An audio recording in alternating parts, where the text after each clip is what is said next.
Vostè recordarà, crec que va ser el mes de febrer, una conferència que van organitzar al Teatre Auditori amb la presència de Miquel Roca i també de l'alcalde de Granollers. Quan va acabar aquella conferència van prendre la paraula un seguit d'empresaris i es va mostrar que el seu estat d'ànim estava molt desanimat i estaven molt enfadats tant amb l'administració com amb la banca, sobretot amb aquests dos sectors, l'administració i la banca. Han passat uns mesos, han passat 5 mesos, ha canviat en alguna cosa? Ha millorat? Ha pitjorat. Ha pitjorat.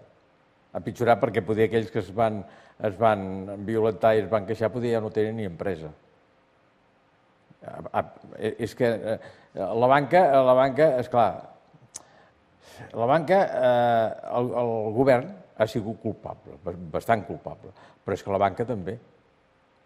La banca va arribar un moment que va començar a escampar diners, i esclar, quan et posen tants diners a la butxaca, dius, home, escolta, potser sí que faci això, faci allò, i un s'embranca, no? I ara, de cop, la cosa ha parat. I clar, la majoria, molts, han quedat penjats. Potser també va haver-hi imprudència, no?, en aquells moments? Bueno, sí, segurament que hi va haver imprudència i hi va haver molta gent conservadora que va dir, escolta'm, l'últim que faci l'últim euro, Vull dir que, clar, el que passa que hi ha molta gent que té... L'últim duro faci l'altre, no? Exacte. El que passa que hi ha molta gent, i l'empresariat català ho és, que té molta iniciativa, té ganes de fer coses, i esclar, i si li posen bé, doncs s'anima, i vol, si ara té una empresa que té 4 persones i pot aconseguir feina per tenir-ne 8, doncs ho fa. Si té facilitats perquè pot aconseguir diners de la banca, doncs ho fa. Vull dir, no vol dir que amb això guanyi més que l'és. Evidentment que en deu tinguer de guanyar més, no? Però és cosa catalana, vull dir, ens agrada progressar, vull dir, és un esperit que tenim els catalans. Es mira més cap a fora, cap al mercat internacional, amb aquesta crisi? S'està apostant per la internacionalització? Sí, que és l'única cosa que funciona ara, Mira cap enfora. Mira cap enfora. És a dir, no és moment ara per tancar-se a casa, no? No, és que ara les empreses surten, surten, vull dir, totes surten, Les mitjanes, no les grans, no, ja mitjanetes ja surten a buscar feina fora. Vostès el mes de març es van reunir amb el president d'Esquerra Republicana a la seva seu de Granollers, amb el senyor Joan Puigcercós, i els hi van demanar que intentessin impulsar 4 reformes urgents, reactivar el crèdit, aprovar la llei de morositat, reformar la llei de l'IVA i reformar la llei del mercat laboral. Algunes s'han fet, però no sé si de la manera que vostès voldrien enfocar-les. No, l'única que s'ha fet, i la veritat, doncs, que l'Esquerra Republicana també la va apoyar, però tinc de dir que el que la va tirar endavant i la va apoyar més va ser Convergència i Unió, que va ser la que va agafar la bandera de la llei de la morositat. I no s'ha portat a terme tal com nosaltres l'havíem proposat, com Pimec l'havia proposat. Però bé, s'ha aconseguit que els pagos, o sigui, que abans duraven un any o un any i mig, doncs ara s'hagi estipulat 60 dies per l'empresa privada i a 30 dies per l'administració. També havíem demanat que l'IVA no es pagués fins que l'empresa no cobra. Perquè, esclar, a vegades et trobes que fas la factura, tu ingresses l'IVA, aquesta factura no és que no la cobris al cap de 6 mesos, és que no la cobres. I després per recuperar aquest IVA, bueno, ara s'ha solventat una mica, perquè amb un acte notarial ho pots anar més de pressa. Però vull dir, això no la van incloure en la reforma que nosaltres volíem fer. Però bueno, estem molt contents. De la reforma de la morositat estem molt contents. Aquest mes de juliol s'ha pujat l'IVA per tothom. Això afectarà les empreses o el que es guanya per un costat es perd per un altre o el que es perd per un altre es guanya per un? Mira, la pujada d'IVA, o sigui, la pujada d'impostos, ningú ho aconsellava, no? El que passa que el govern ho ha fet perquè li han fet fer de fora, li han dit a Europa, escolta'm, aquí has de pujar o tens de buscar diners d'allà on sigui. I el més fàcil és posar impostos. Ara, creiem que no és positiu pujar l'IVA, perquè no és un IVA que paga una sèrie de persones, sinó que la paga tot el poble, la paga els parats. O sigui que el que està a l'atur també paga aquest 2%, no? Clar, no hi estem d'acord. Vull dir, com a patronal, vull dir, el de l'IVA no... Vostès també demanaven la reforma del mercat laboral i s'ha reformat. Després veurem com acaba perquè està en tràmit i quan es faci la nova llei aquesta reforma per decret passarà a la història, però s'ha reformat el mercat laboral.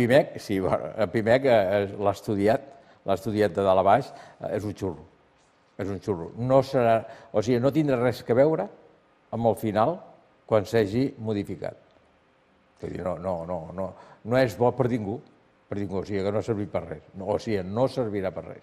Què passa? Que aquest xurro, com vostè diu, està en vigor i fins que entri la nova Però això m'imagino, si no hi ha eleccions, perquè avui amb el debat no sé, vull dir, si hi haurà eleccions adelantades o no hi haurà eleccions adelantades, però això ho tenen de fer ràpid, vull dir, la reforma aquesta es tenen de fer les esmenes que siguin i tirar-la endavant. Quin és el principal problema del mercat laboral a Espanya? Que sempre que hi ha una crisi econòmica es multiplica l'atur de la mitjana de la Unió Europea. La principal, avui dia, l'econòmica, financer. El problema del mercat laboral és manca de líquid. Manca de liquidez. Si les empreses poguessin anar a les entitats bancàries i dir, mira, és que ara jo tinc una previsió per fer una feina allà on sigui i necessito que em facis una pòlissa o que em deixis 50.000 euros, 200.000 euros, 300.000 euros, no discutirem pas els impostos ni res, però deixa'me'ls perquè si no, no puc fer aquesta feina. I com que no tenen, doncs no es fa aquesta feina. Aquesta feina no es fa i després què passa? Aquesta empresa no té treball, té 10 persones al taller, els aguantarà 8 dies, però l'11è els té de despatxar. Si és que té diners per despatxar. La competitivitat de l'economia com es pot afavorir? Que és una de les coses que les organitzacions patronals sempre diuen, que és poc competitiu el mercat laboral espanyol i català. D'acord. Amb la reforma, això... Mira, t'explicaré un exemple. Des que hi ha manca de treball i que hi ha tants despidos, a les empreses, doncs, que abans una empresa de 30 persones hi havia dies que hi havia 3 o 4 o 5 baixes, ara no n'hi ha. Vull dir, no hi ha absentisme laboral. Ha baixat l'absentisme laboral? Clar, perquè la gent té por. Què vol dir això? Que abans, quan hi havia les vaques grasses, doncs tampoc no s'hi mirava mai una en demanar la baixa i no anar a treballar, no? Clar, això és dolent per una empresa. És dolentíssim perquè el producte li surt car.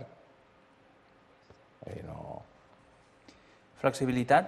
Optaríem per la flexibilitat laboral, per intentar tenir uns horaris de treballs diferents?